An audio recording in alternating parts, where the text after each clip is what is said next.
Berdiri. Kepada ibu guru kita beri salam.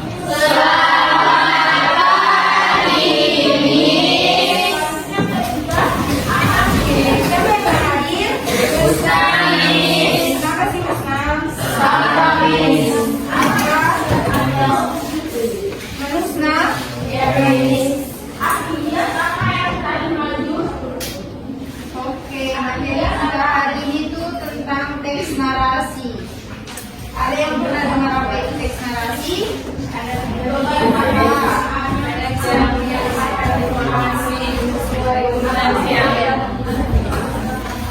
teks yang menyampaikan informasi sesuai urutan kejadian ataupun kronologis. Pernah kalian baca teks narasi? Pernah? Gimana?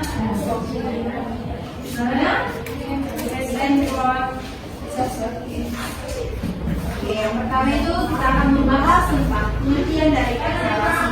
Teks narasi adalah teks yang menjelaskan sebuah informasi, cerita ataupun kejadian yang disusun secara kronologis sesuai dengan kejadian. Teks narasi itu dikelompokkan menjadi dua. Yang pertama adalah teks narasi fiksi dan non fiksi. Tahu kalian apa itu perbedaan fiksi dan non fiksi? Fiksi apa?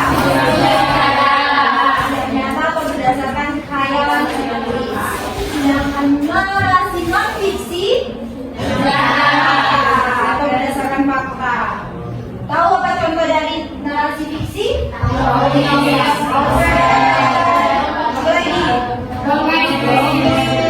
Narasi non fiksi? Biografi, teks autobiografi, paham? Oke, kita lanjut ya. Selanjutnya adalah struktur teks narasi. Terdapat 4 struktur teks narasi. Yang pertama adalah orientasi. Tahu apa orientasi? Oke. Di dalam teks narasi, orientasi ini terdapat di awal paragraf ya. Itu berisi pengenalan tokoh, latar, dekatan waktu, tempat, suasana ataupun awal konflik. Oke? Yang kedua adalah komplikasi. Tahu apa komplikasi? Masalah di dalam teks narasi ini bersifat menegangkan. Kenapa? Karena itulah yang membuat teks narasi ini menarik. Oke? Resolusi. Tahu apa resolusi? Resolusi atau penyelesaian masalah dari komplikasi. Yang ketiga, yang keempat adalah koda. Sama seperti di teks anekdot, kode ini bersifat opsional. Namun pada teks narasi, kode ini memberikan makna. Kenapa? Karena si penulis dapat mengambil pesan moral dari cerita tadi. Paham? Ada 4 strukturnya. Oke, ingat ya. Lanjut. Yang ketiga adalah kaidah pembahasan dari teks narasi. Yang pertama menggunakan kata kiasan atau majaz. Kata kiasan itu sama dengan majaz ataupun gaya bahasa. Oke? Lanjut. Yang kedua menggunakan kata kerja transitif dan intransitif. Kata kerja transitif adalah kata kerja yang dilengkapi dengan objek, baik benda, frasa ataupun kata ganti. Kata kerja transitif bisa diubah menjadi kata kerja intransitif. Contohnya, memakan diubah menjadi intransitif jadi makan. Kata kerja aktif dan kata kerja pasif. Terus selanjutnya adalah menggunakan kata penghubung urutan waktu. Sama di dalam teks anekdot, di dalam teks narasi juga menggunakan kata penghubung urutan waktu. Terus yang selanjutnya adalah menggunakan kata benda, kata sifat, rasa ataupun klausa. Tahu kan apa kata benda kan? Contohnya meja, buku. Apakah kata benda sama dengan namanya? Sama. Selanjutnya tahu kata sifat. Tahu kata sifat? Baik,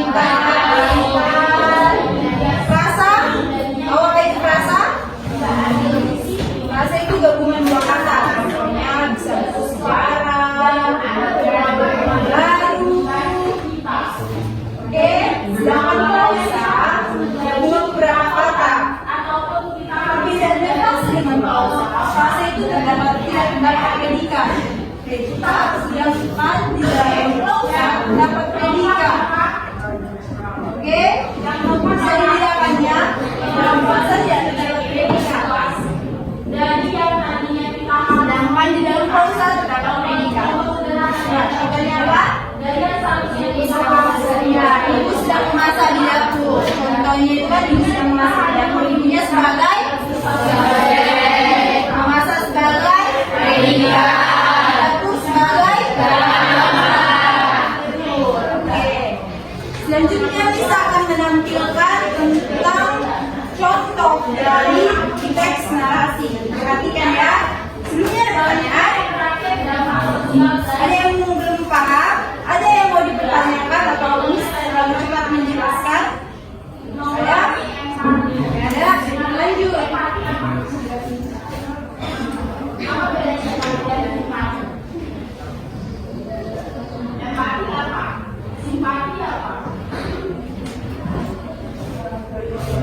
Coba si bisa. Apa bedanya empati dan simpati?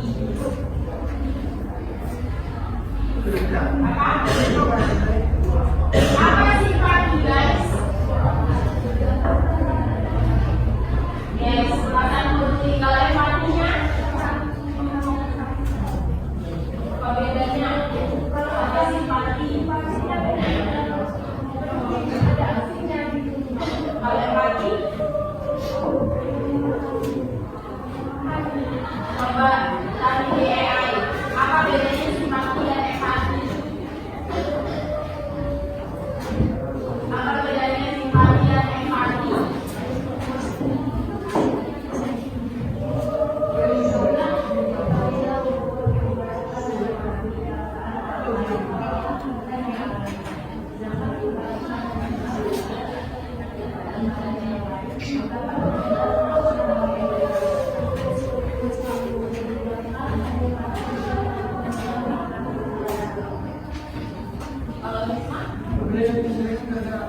Jadi yang ada simpati Bisa dibaca? kalau simpati contoh motivasi yang simpati Bisa diperlihatkan apa bacaannya, orientasinya? Orang bacanya kalau Chelsea. Di sebuah kerajaan di atas awan, hiduplah seorang putri bernama Aira yang dikenal sebagai Putri Angin. Aira memiliki kekuatan mengendalikan angin dan sangat disukai oleh rakyatnya karena kebaikannya. Suatu hari, dia diberi tugas oleh raja untuk mencari pemata langit yang bisa menyelamatkan kerajaan dari malam hari. mengenalkan HP ini mana yang kelima yang kelima dampak sosial. Kalian aja kalian mengenal AI itu dari SMP ya. Kalian dari SMP mengenal AI pasti kalian empati dan hubungan antar manusianya sedikit berkurang. Ya enggak? Contohnya yang hubungan antar manusia kalian lebih memiliki itu Sambil berjalan komplikasinya. Komplikasi. Perjalanan untuk meminta permata langit tidaklah mudah. Aira harus melewati hutan dan pegunungan yang penuh dengan angin kencang. Di tengah perjalanan, ia bertemu dengan penyihir jahat yang ingin merebut kekuasaan. Sihir itu membunuh Aira dalam pusaran angin yang sangat kuat, yang membuatnya terjebak tanpa jalan keluar. Aira merasa putus asa, tetapi ia tahu bahwa rakyatnya sedang menunggu pertolongannya. Binatang dengan konfliknya. dia bertemu dengan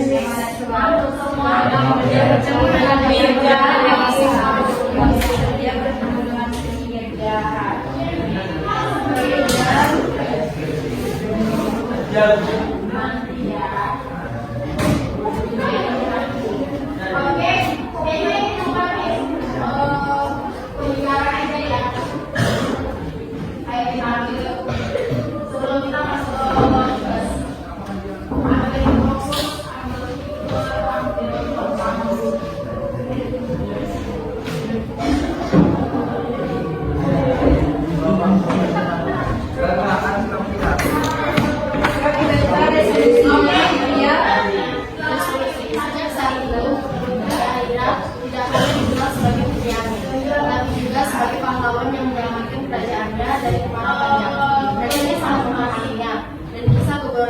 keberaniannya diceritakan dari generasi ke generasi. Aira pun menyadari bahwa keberanian dan keharusan adalah kekuatan keputusannya. Jauh melampaui hubungan hati dengan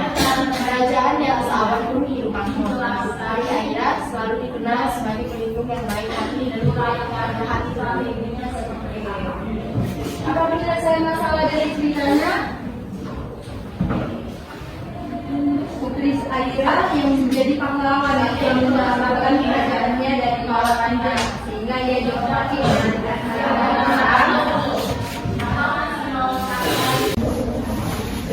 Oke, di sini kita akan menampilkan video dari Tessa. Dengar ya. Di sebuah kerajaan di atas awan, hiduplah seorang putri bernama Aira yang dikenal sebagai Putri Angin.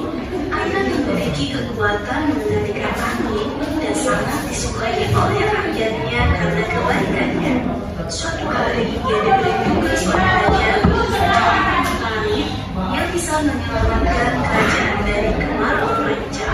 Nah, paragraf pertama ini dalam struktur teks narasi kita sebut dengan orientasi. Orientasi adalah pengenalan cerita berupa latar belakang tempat, dan mengenalkan tokoh. Terlihat pada kalimat pertama di sini, di sebuah kerajaan adalah keterangan latar dalam cerita. Seorang putri bernama Aira adalah keterangan tokoh dalam cerita. Suatu hari ia diberi tugas oleh raja untuk mencari permata langit. Di sini, waktu kejadian mulai terlihat. Baik, paragraf selanjutnya. Perjalanan untuk menemukan permata langit tidaklah mudah. Aira harus melewati hutan dan pegunungan yang penuh dengan angin kencang. Di tengah perjalanan, ia bertemu dengan penyihir jahat yang ingin merebut kekuasaan. Sihir itu memburu Aira dalam pusaran angin yang sangat kuat, membuatnya terjebak tanpa jalan keluar. Aira merasa putus asa, tetapi ia tahu bahwa rakyatnya sangat menunggu pertolongannya. Di paragraf kedua ini disebut dengan konflikasi, di mana masalah atau konflik yang terjadi hingga mencapai puncak konflik mulai terlihat. Di tengah perjalanan ia bertemu dengan penyihir yang jahat.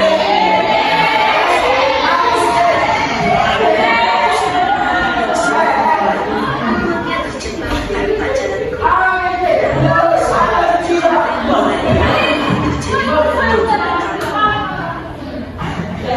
Paragraf berikutnya, dengan keberanian dan kebenaran, Aira berhasil menggunakan kekuatan untuk mencairkan angin dan melepaskan diri.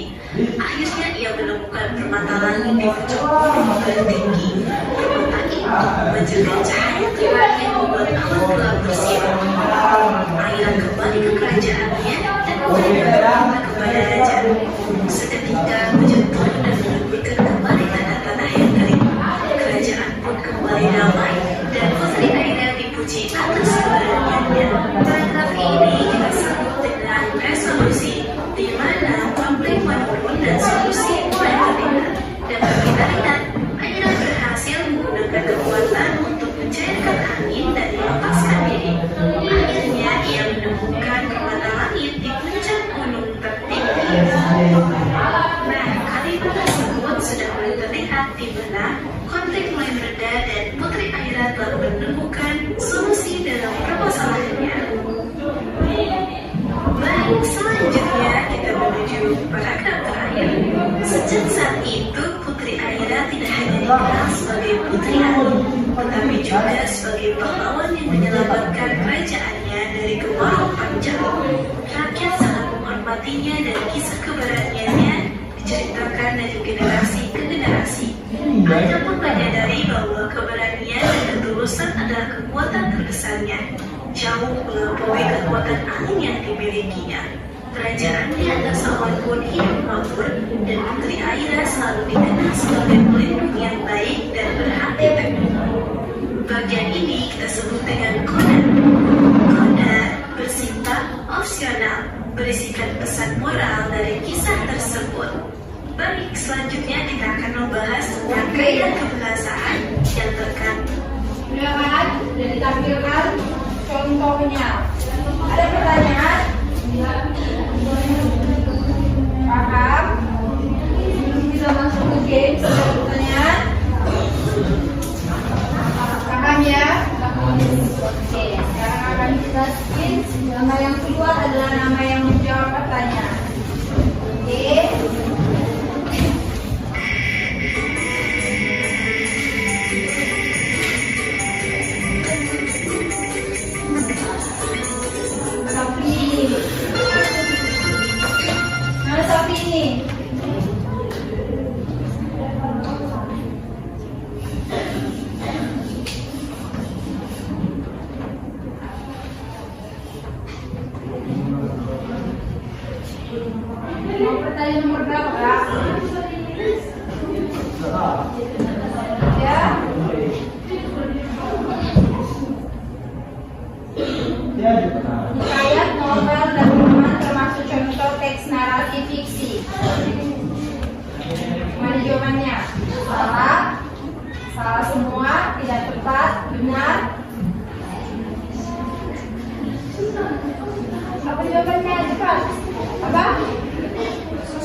Benar?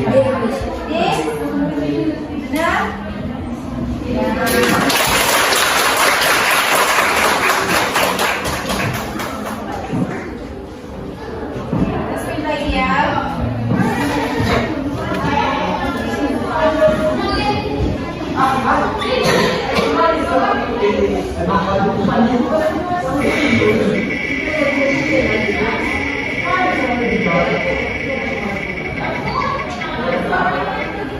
Hesa. Pertanyaan nomor berapa, Hesa? Mana Hesa?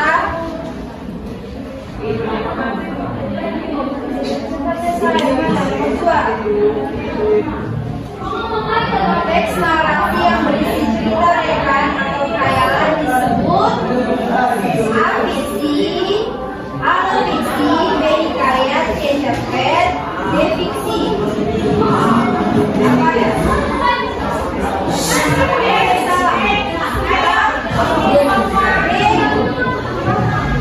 Fiksi. Lanjut ya, berarti semua paham ya?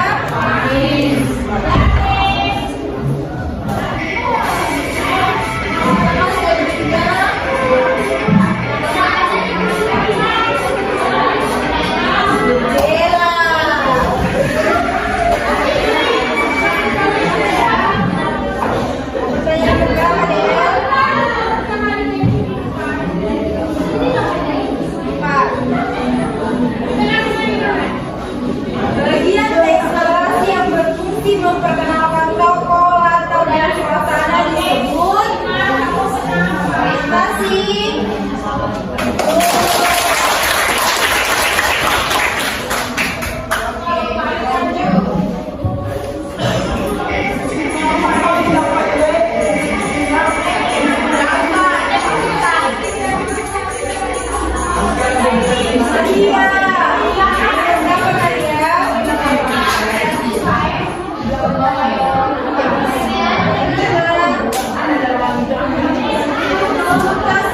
Teks narasi, ayo dibaca.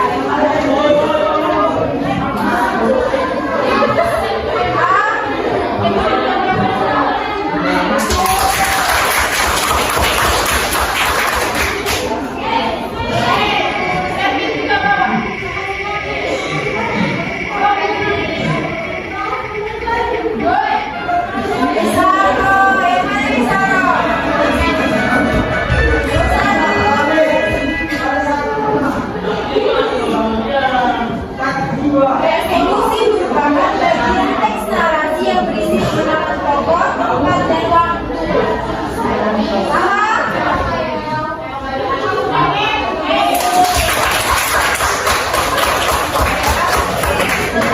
Baik ya.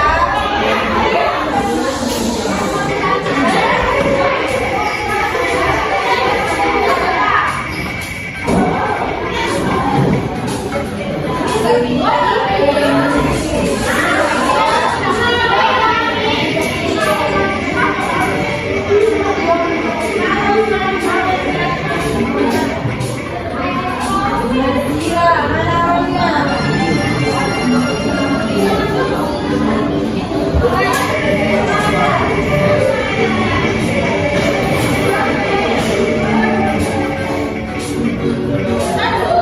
Kalisa. Nomor berapa, Kalisa?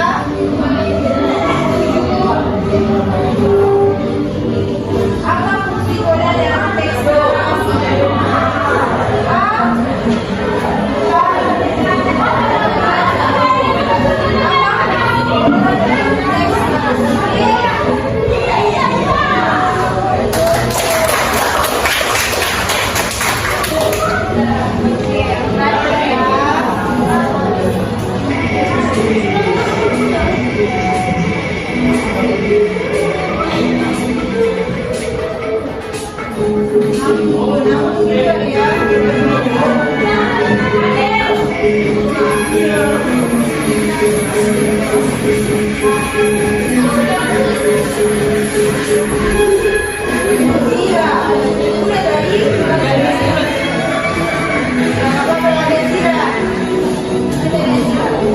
Saya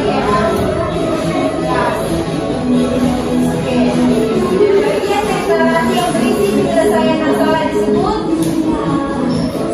bagian dari narasi yang berisi penyelesaian masalah disebut resolusi.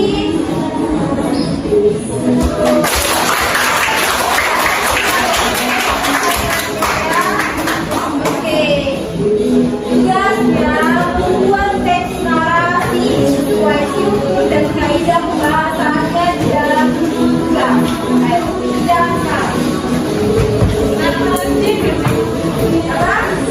Tidak boleh karangan sendiri, kisahnya apa? Kisahnya sendiri boleh. Oke? Kalian juga boleh membuat dan kaidah pembahasannya.